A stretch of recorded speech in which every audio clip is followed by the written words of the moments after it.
Hello student, আজকে আমরা নবম শ্রেণীর গণিতের উপপাদ্য 21 ডিসকাস করব, যেটা তোমাদের রয়েছে চ্যাপ্টার 9 ভেদক ও মধ্যবিন্দু সংক্রান্ত উপপাদ্য এই চ্যাপ্টারটিতে, তাই তো। তো এবার দেখো, আগের ভিডিওতে আমরা কি ডিসকাস করেছিলাম? উপপাদ্য 20 উপপাদ্যটি ডিসকাস করেছিলাম, তো আজকে 21। তো পড়ে নাও আগে উপপাদ্যটা কি বলছে দেখো। কোন ত্রিভুজের যে কোনো একটি বাহুর মধ্যবিন্দু দিয়ে অঙ্কিত দ্বিতীয় বাহুর সমান্তরাল সরল রেখাংশ। তো আগে একটু একটু করে পড়বো, ঠিক তার মানেটা আমরা আগে এখানে বুঝে নিই। কোন একটি ত্রিভুজ মনে করো এবিসি, তো এর বলছে যে কোনো একটি বাহুর মধ্যবিন্দু, মনে করো এ বি বাহুর মধ্যবিন্দু রয়েছে, এটা ঠিক মাঝখানে বিন্দু, যেটাকে আমরা ডি নাম দিলাম। যে কোনো একটি বাহুর মধ্যবিন্দু দিয়ে কি বলেছি? অঙ্কিত দ্বিতীয় বাহুর সমান্তরাল সরল রেখা। এখান দিয়ে একটা তুমি সরল রেখা অঙ্কন করবে বলছো, যেটা ঠিক এর সমান্তরাল হবে, যেটা ঠিক এর সমান্তরাল, মানে বিশেষ সমান্তরাল সরলরেখাই আমরা এখানে অঙ্কন করেছি। তো বলছি সেটা কি হবে? তৃতীয় বাহুকে সমদ্বিখণ্ডিত করবে। তৃতীয় বাহু তাহলে কি? ফার্স্ট বাহুর কথা আমরা এটা বললাম, যার মধ্যবিন্দু নিলাম, যেটা আবার বললাম দ্বিতীয় বাহুর সমান্তরাল সরলরেখা আমরা অঙ্কন করলাম। তাহলে তৃতীয় বাহু কোনটা করে রয়েছে? ত্রিভুজের তো তিনটি বাহু, একটি হয়ে গেল, দুটি হয়ে গেল, তাহলে এটা আমাদের তৃতীয় বাহু। তো বলছে তৃতীয় বাহুকে সমদ্বিখণ্ডিত করবে। কথাটার মানে কি? এই পয়েন্টটাকে যদি আমরা ই নাম দিই, মানে A is equal to EC, A is equal to EC তোমাকে প্রমাণ করতে হবে। সমদ্বিখণ্ডিত করবে মানে কি? ঠিক এটাই মিড পয়েন্ট হবে, এটা তোমাকে প্রমাণ করতে হবে। নেক্সট কি বলছে দেখো, ত্রিভুজের বাহুগুলির দ্বারা সমান্তরাল সরল রেখার খণ্ডিতাংশ দ্বিতীয় বাহুর অর্ধেক হবে।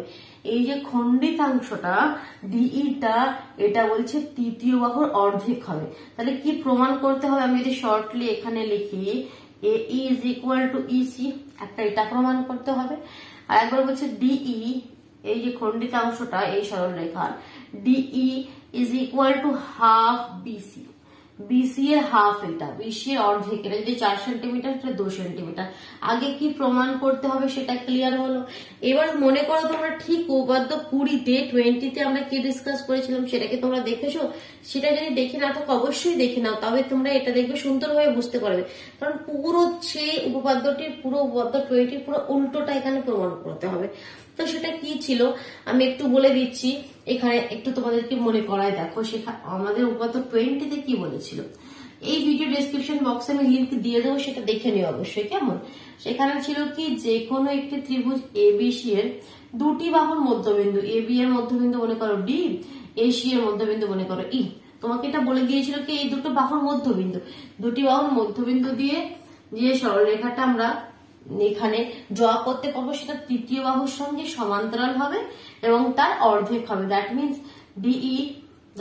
ডিই প্যারালাল টু বিসি আর DE is equal to half BC. এটা প্রমাণ করাচ্ছিল। মানে দেখো এখানে এই যে পার্টটা, এটা এর সঙ্গে প্যারালাল, এটা কিন্তু দুটোতেই রয়েছে। দেখো এখানে উপপাদ্য 20তেও এটা ছিল, উপপাদ্য 21এও এটা রয়েছে।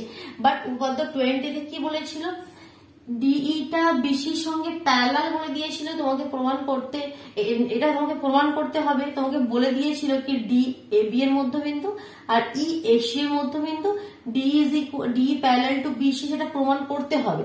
বাট এখানে দেখো উল্টো বলে দিয়েছে, ডি এ বি এর মধ্যবিন্দু, ঠিক আছে, মানে এই কন্ডিশনটা ঠিক দিয়েছে, বাট কন্ডিশন এটাকে চেঞ্জ করে দিয়েছে। এটা প্যারালাল তোমাকে বলে দিয়েছে, এখানে প্যারালালটা বলে দিয়েছে, বাট মধ্যবিন্দুটা প্রমাণ করতে হবে যে এটা যদি প্যারালাল হয় তাহলে ইটা অবশ্যই এসি এর মধ্যবিন্দু। বুঝতে পারলে? তো যেমন ভাবে আমরা উপপাদ্য 20 করেছি, ঠিক তেমন ভাবে আমরা এটাও প্রমাণ করব। মনে আছে কি উপপাদ্য 20তে আমরা কিভাবে প্রমাণ করেছিলাম? আমাদের কনসেপ্টটা কি ছিল? ঠিক আছে, চলো আমি এবার সুন্দরভাবে লিখছি। তাহলে সবার প্রথমে আমাদের কি লিখতে হয়? প্রদত্ত। প্রদত্ত মানে কি? যেটা আমরা আমাদের দেওয়া আছে বলে দিয়েছে, সেটা আমরা দেখো নেমিং করে যেটা লিখেছি সেটাকে সিম্পলি লিখবে। কি ধরি ত্রিভুজ এ বি সি এর এ বি বাহুর মধ্যবিন্দু ডি, ধরি ত্রিভুজ এ বি সি এর এ বি বাহুর মধ্যবিন্দু ডি, মধ্যবিন্দু ডি দিয়ে বিসি এর সমান্তরাল ডিই টানা হলো। এ বি বাহুর মধ্যবিন্দু ডি দিয়ে বিসি এর সমান্তরাল তোমাকে বলে দিয়েছে, তা বিসি এর সমান্তরাল সরল রেখাংশ ডিই টানা হলো বা অঙ্কন করা হলো। ঠিক আছে, সিম্পল যেটা আমরা করেছি সেটাই লিখছি। যা এসি বাহুকে ই বিন্দুতে ছেদ করেছে, যা এসি বাহুকে কোন বিন্দুতে ছেদ করেছে? ই বিন্দুতে ছেদ করেছে। ঠিক, এখানে তো বোঝানোর মতন কিছু নেই, জাস্ট যেটা আমরা করেছি সেটা আমরা সুন্দর করে নাম দিয়ে লিখে দিলাম। এটাই আমাদের উপাদ্যর প্রথম কাজ, কি প্রদত্ত। তারপরে আমাদের সেকেন্ড পয়েন্টটা কি হয়? প্রমাণ করতে হবে। যে সেকেন্ড পয়েন্টটা কি প্রমাণ করতে হবে। যে এটা আমি উপরে লিখি, নিচেটা আর জায়গা নাই, এখান থেকে লিখছি। দেখো এটা কি আমাদের উপাদ্য 21। প্রমাণ করতে হবে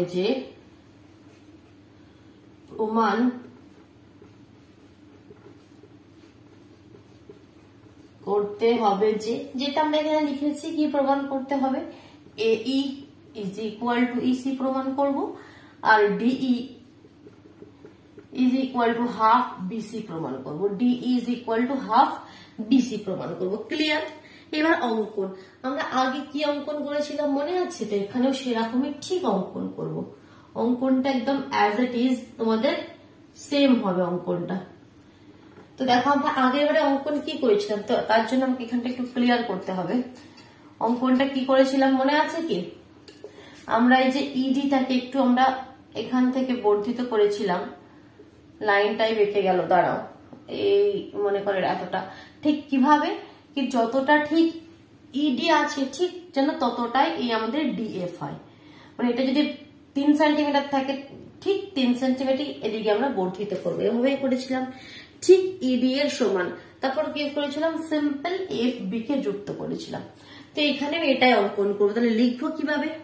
কি ইডি কে এফ বিন্দু পর্যন্ত এমন ভাবে বর্ধিত করা হলো, ইডি কে এফ বিন্দু পর্যন্ত এমন ভাবে বর্ধিত করা হলো। একটু ক্লিয়ার করে দিই, এবার ভিডিও পজ করে তোমরা করে নাও যদি কমপ্লিট হয়ে না থাকে, বা তোমাদের তো বুকসে অলরেডি তোমাদের কাছে সলিউশন রয়েছে, তোমরা পেয়ে যাবে। শুধুমাত্র জিনিসটা বুঝে নাও, বোঝাটা মেন, কিভাবে কেন হচ্ছে এটা। তাহলে ইডি কে এফ পর্যন্ত এমন ভাবে বর্ধিত করা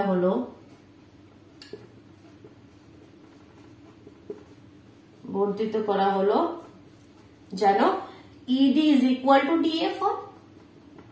ED is equal to DF হয়। আর কি করলাম আমরা? এফ বি যুক্ত করা হলো, এফ বি যুক্ত করা হলো। এটা হয়ে গেল আমাদের যেগুলো প্রদত্ত, প্রমাণ করতে হবে, অঙ্কনেই সব হয়ে গেল। এবার আমরা মেন প্রমাণে আসবো। কি আমরা প্রমাণ কিভাবে এটাকে আমরা করবো। আগের কোয়েশ্চেনটা কি মনে আছে? মানে আগের উপপাদ্যটা কি মনে আছে? যারা দেখেছো কিভাবে আমরা প্রমাণ করেছিলাম, আমাদের লক্ষ্যটা কি ছিল? বলেছিলাম কি প্রথমে আগেই ভেবে নাও কি কিভাবে স্টেপ বাই স্টেপ তোমরা আগাবে। আমাদের লক্ষ্যটা ছিল কি কোনো না কোনো ভাবে এই যে বি সি ই এফ এটাকে একটা আমরা কি প্রমাণ করব? সামান্তরিক প্রমাণ করব, তাই তো? এটাকে যদি ছোট করে এখানে আমি একটু ড্র করি, এই ব্যাপারটা বলেছিলাম কি বি সি ই এফ এটাকে কোনো না কোনো ভাবে আমরা সামান্তরিক প্রমাণ করবো। তাহলে সামান্তরিক প্রমাণ করলে আমরা তখন বলে দিতে পারবো কি সামান্তরিকের কি হয়, অপোজিট বাহুগুলো সমান এবং সমান্তরাল হয়, তো সেখান থেকে সমান্তরাল বলে দিতে পারবো, আর হাফটাও আমরা দেখিয়ে দিতে পারবো। তো এখানেও সেম কনসেপ্ট, এখানেও আমরা আমাদের প্রচেষ্টা এটাই হবে কি এটাকে একটা সামান্তরিক প্রমাণ করা। ঠিক তো দেখো, বাট এখানে সবার প্রথমে আমরা কি করেছিলাম, তার জন্য সবার প্রথমে আমরা এই যে দুটো ত্রিভুজ রয়েছে এই দুটো ত্রিভুজকে সর্বসম দেখিয়েছিলাম, তাই তো? এখানে আমরা তাই করি, কোন দুটো ত্রিভুজ নিয়ে নেব? ত্রিভুজ ADE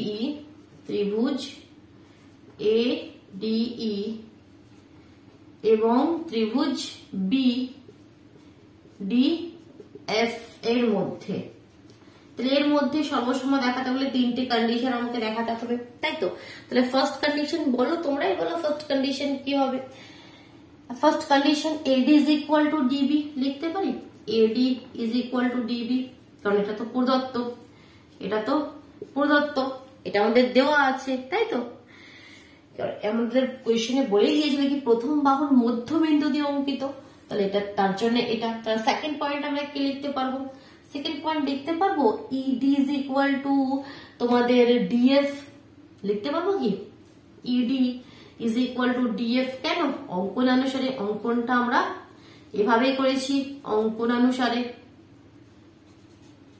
অঙ্কনটা এভাবেই করেছি। ইডি কে এতটাই বর্ধিত করেছি যেন ED is equal to DF হয়। থার্ড কন্ডিশনটা আমরা কি দেবো তাহলে? থার্ড কন্ডিশনটা আমরা যেটা দেবো সেটা দেখো, নাম্বার 3 বিপ্রতীপ কোণ। এই দেখো এই দুটো তো সমান হবে, বিপ্রতীপ কোণ তো সমান হয়, তাহলে আমরা এখান থেকে বলতে পারবো angle ADE is equal to angle BDF। কেন কি? এটা বিপ্রতীপ কোণ। এখানে কিন্তু আমাদের যখন সর্বসম প্রমাণ করি তো সাইডে আমাদের রিজন গুলো দিতে হবে কি কেন আমরা সমান বলছি। এটা হচ্ছে আমাদের বিপ্রতীপ কোণ। তাহলে অতএব আমরা কি বলে দিতে পারি? ত্রিভুজ, কোন ত্রিভুজ? ADE এটা সর্বসম হয়ে গেল ত্রিভুজ BDF। কোন শর্তানুসারে?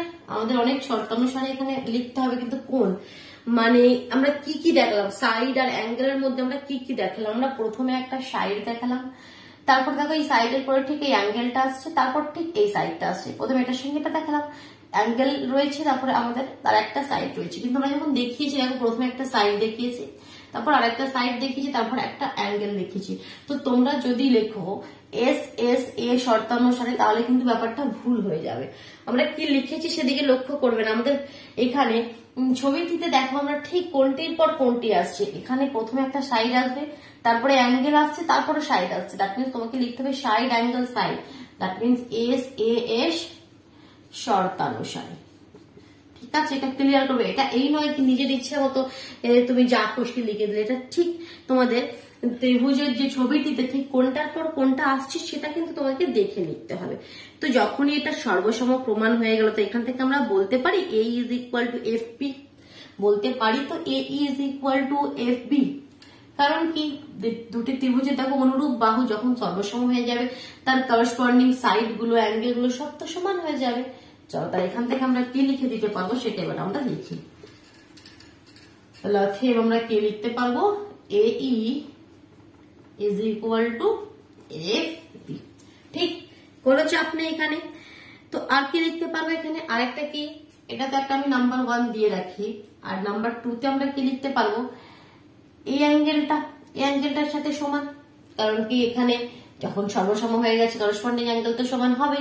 তো দ্যাট মিনস নেমিং যদি করো DAE angle DAE is equal to angle DBF। এটাকে আমি 2 দিয়ে রাখছি। তাহলে এই দুটো জিনিস আমরা সমান বলে দিলাম। আবার যদি দেখো এখানে আবার যদি লক্ষ্য করো এই অ্যাঙ্গেল দুটো কি দেখতে পাচ্ছ? এটা একটা জেড এর মতন অ্যাঙ্গেল এরকম, আর জেড এর মতো অ্যাঙ্গেল যখনই সমান হয় দ্যাট মিনস এগুলো একান্তর কোণ হয়। জেড এর মতো অ্যাঙ্গেল একান্তর কোণ সমান কখনই হয়? যখন এই লাইন দুটো প্যারালাল হয় তখনই তো আমাদের কি হয়? একান্তর কোণ সমান হয়। তাহলে এখান থেকে আমরা কি বলতে পারি? AE parallel to BF। আমরা বলতে পারি AE প্যারালাল টু BF অথবা FB। তো এখান থেকে কিন্তু এখানে আমরা একটা লাইন লিখবো, কিন্তু এরা একান্তর কোণ। তাহলে অতএব আমরা কি লিখতে পারি? এখানে বলতে পারি FB parallel to AE। FB parallel to AE বা CE প্যারালাল টু BF। বা দেখো এই AE যেটা এইটাকেই তো বর্ধিত করে এখানে EC মানে এই যে AC লাইন এটা তো একটাই। AE বা EC যাই লিখি না কেন এটা তো সেমই হবে। তো এটা যদি এটার সঙ্গে প্যারালাল হয় এটাও তো এটার সাথে প্যারালাল হবে, কারণ এটা তো এরই পার্ট। তো এখান থেকে আমরা ইমপ্লাইজ দিয়ে লিখতে পারি অতএব তোমাদের FB যেটা রয়েছে সেটা প্যারালাল টু EC লিখতে পারি। তো দেখো এখানে কি FB আর EC তোমরা কি সমান্তরাল বলে দিলাম। এবার একটা জিনিস কি তোমরা জানো, এটা আমি এর মধ্যে নয়, এটা একটা আলাদা করে একটা জিনিস তোমাকে বোঝাচ্ছি। দেখো যে চতুর্ভুজ মানে কি তার 4টি বাহু রয়েছে। তো সেই চতুর্ভুজটাকে মনে করো ABCD, এটাকে কখন আমরা সামান্তরিক বলতে পারবো?